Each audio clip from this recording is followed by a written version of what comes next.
The first and only 300 Blackout gun and escape from Tarkov was added in 12.9.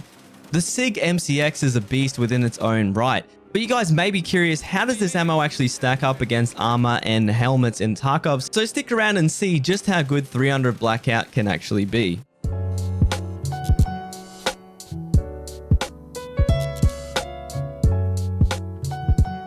Before we get into the video here today, I do want to remind you I do stream on Twitch. The link for that will be featured down in the description below if you want to watch me running this gun live or have any questions.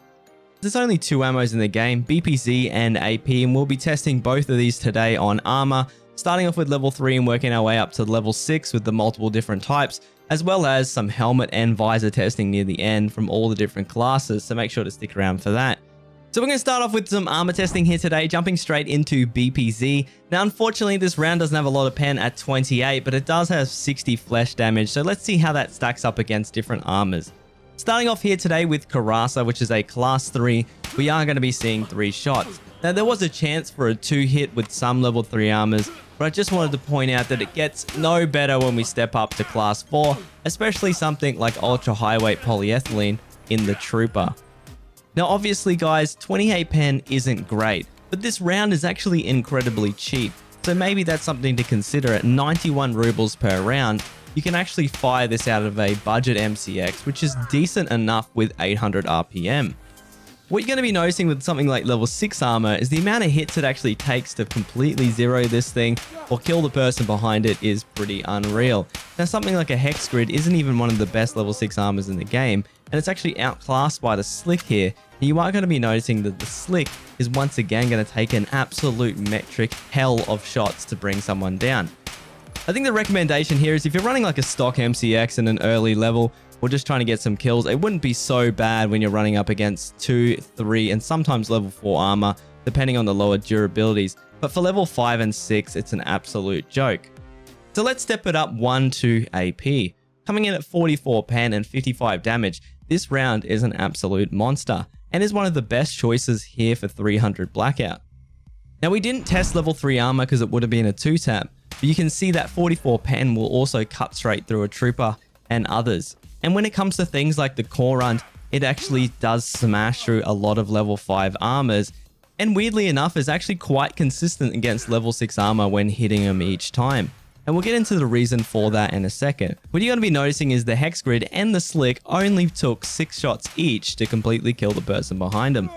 What's really interesting is each time we check the armor, it would be completely zeroed, showing that the high armor damage percentage of AP is actually really good for taking down higher level armors, even though it has 44 pen. If we look at something like the Gazelle, which is actually a worse material type, we'll notice that armor damage percentage cuts through it in 3 hits. In all of the testing that we did notice that level 5 was a bit wonky. Sometimes it would be 4 or 5 hits and sometimes it was 3, even on things like the AA CPC, which sometimes would get up to 6 hits, but other times would be 3. Now, this is because 44 pen actually comes really close to 50 here, and once the durability starts to drop, the chance for it to pen gets quite high. And we never really stopped more than 6 rounds on a class 5, which is actually really interesting. And you can see across the board that AP is significantly better from level 3 and onwards, especially in the level 5 and 6. The part that really surprised me is how effective AP was at taking down level 6 armor. And that was really interesting because every single time it just completely demolished the armor in 5 or 6 shots, showing us that even when we run into armor that is quite high for the 44 pen that comes with this round, a lot of the time it'll just cut through it anyway. So let's get into helmet testing, and we're going to be starting off here today with a level 3 Russian steel helmet, the SSH. Now, I wanted to point out that in the test here, it only took 1 shot to go through, but because it's 28 pen, it's not always going to be consistent, and some of the times it ended up taking 2. That's not including ricochet as well. I think ricochet is something that's really important and misunderstood. If you guys are interested in ricochet, I will be working on a separate video after I come back on holiday. So once again, guys, if you do want to see that, make sure to subscribe. It's going to be an awesome video, and I think it will actually break down a lot of misconceptions about ricochet in the community. But enough about that. You can see 18 rounds for a Fast Plus slap, and it doesn't get any better for the Vulcan. Honestly, guys, you don't want to be going for anything more than visors here. And even so, something that we're about to see here, like the Fast MT visor, which is level 3, with that 28 pen can sometimes equal 3 shots to bring someone down, which is really not too good. Now that's obviously worst case scenario, but we will be looking at something like the BNTI, which is a level 4 visor, and it doesn't get any better.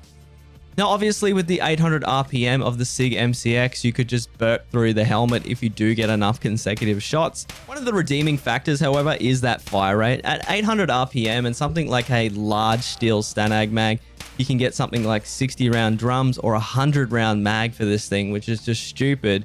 But that allows you to get a lot of shots down range and quickly.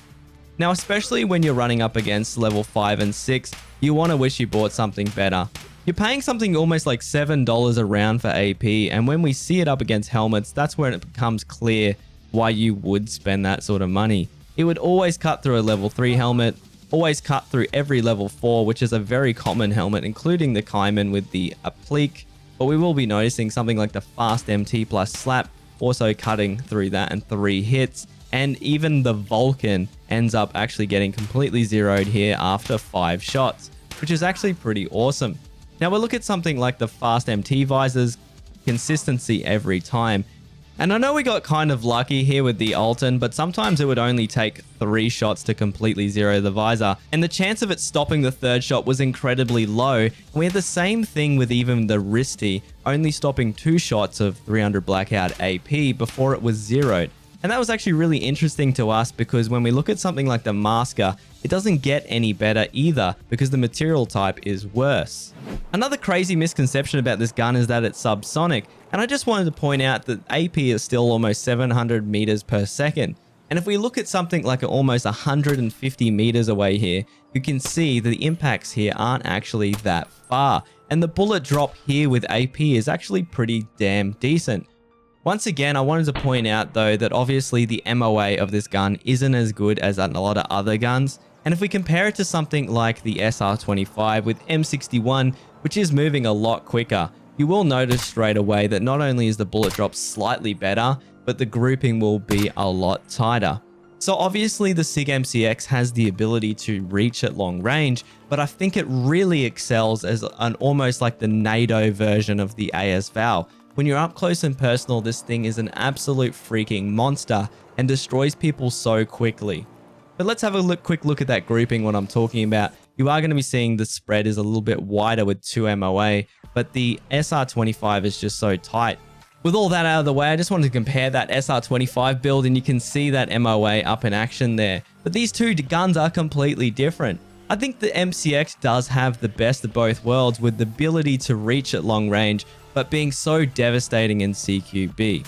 Hey guys, that's it for this video. If you enjoyed this armor testing video and want to see it for other calibers, let me know in the comments down below what caliber you'd like to see next, and I may consider it. Thank you so much for watching to the very end. If you enjoyed it, consider subscribing. And as always, we'll see you on the next one.